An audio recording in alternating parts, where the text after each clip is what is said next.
When Keith said that the theme for this month was going to be movies, I immediately thought that's a great idea. And then I started to think about it a little bit, and I realized there's so little overlap between what happens here and what actually happens with a film set, with a film director.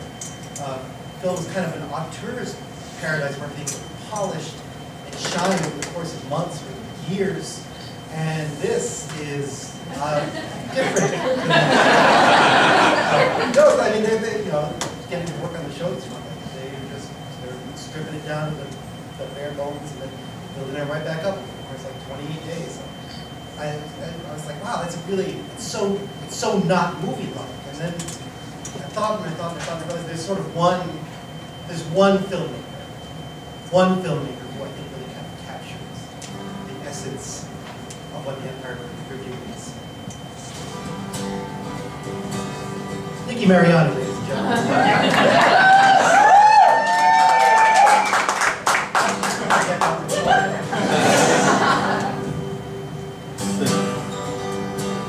Working fast, working cheap, barely time to eat or sleep, making movies consistently grade B.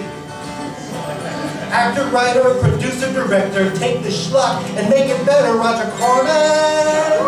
It's never boring, making films for you and me. Coffee, coke, amphetamines, behind the camera, behind the scenes, action rolling, cut print, that's a wrap. Horror, sci-fi, softcore, sex, one's finished, and on to the next one. Roger Corman is never boring, even when he churns out crap. Over 400 pictures bear his mantle. Scorsese couldn't hold a candle to... It's faster than I thought it was. Over 400 pictures bear his mantle. Scorsese couldn't hold a candle to Roger's page on IMDb. Ron Howard, Coppola, Sly, and Jack started careers upon the back of Roger Corman. He's the doorman to the film industry. Roger Corman has produced or directed literally hundreds of films, and a career spanning 7 decades.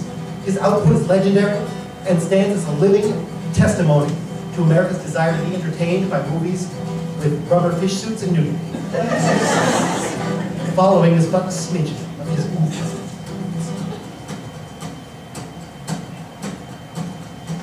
Attack of the Crab Monsters, Monsters from the Ocean Floor, Bloodbath, Bloody Mama, Bucket of Blood, Raptor. Sorority Girl, Teenage Doll, Creature from the Haunted Sea, Conquered the World, Carnosaur 1, 2, and 3. The Raven, Terror of the Undead, the Unborn, Death Race 2000 with a Young Sliced Alone. Dino Croc, Dino Shark, Sharktopus, Super Gator who battled Dino Croc in a sequel 3 years later.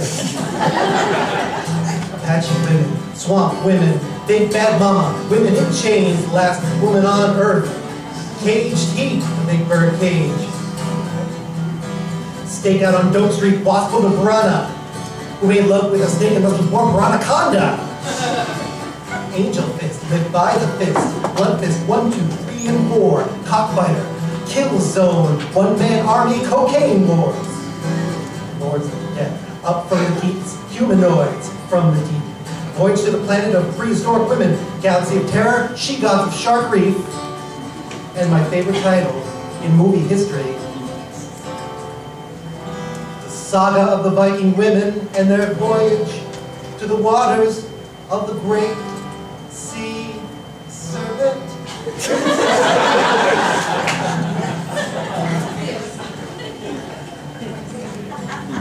Hi, I'm Eric Fulford, and I'm a comic book nerd. You may not know this, but Roger Corman actually produced the very first Fantastic Four movie.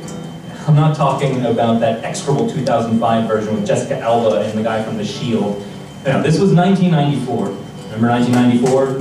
Nancy Kerrigan, Fruitopia, the Nintendo Game Boy, and little comic book companies struggling after the collapse of the markets, looking to send their first family to the silver screen. Now, did they hire big-name actors or use top-of-the-line special effects? Nope. They They contacted Roger Corman, gave him $1 million and a month to shoot. And Roger Corman did what Roger Corman always does and made a B-grade picture. What did Marvel do? They bought the movie back and refused to release it. I mean, what were they expecting? It was Roger Corman. And beyond that, they only gave him 25 days and $1 million. I mean, Joss Whedon gets an entire month to decide what exact shade of green the Hulk is going to be in Avengers 2. Robert Downey Jr. gets paid $1 million every time he doesn't poop in the Iron Man suit. And so, 11 years passed, and the film was shelved until Marvel finally decided to release a big blockbuster version of the same story. And then 2 years later, a sequel to that big blockbuster version. And neither one of those two movies was anywhere near as good as Roger Corman's. Dave can tell you, he might be the only person who saw both of them in the theater.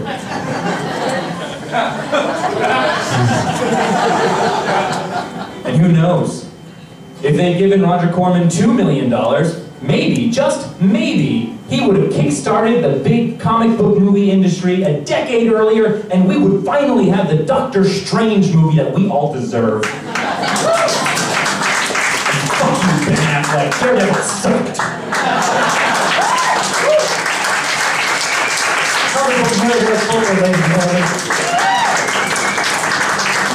Spielberg, Kubrick, Cassavetes had time and money so they could make these movies that will live throughout history. But better isn't always more, and no one's made more than Roger Corman. They Scorsese, you're too lazy. You should be up to Hugo 3. We're in the business to make folks happy, even if sometimes the crap we churn out ain't the best that we can do. But like Roger, we get the job done. Hopefully, the audience has fun. Roger Corman, you're the patron saint of the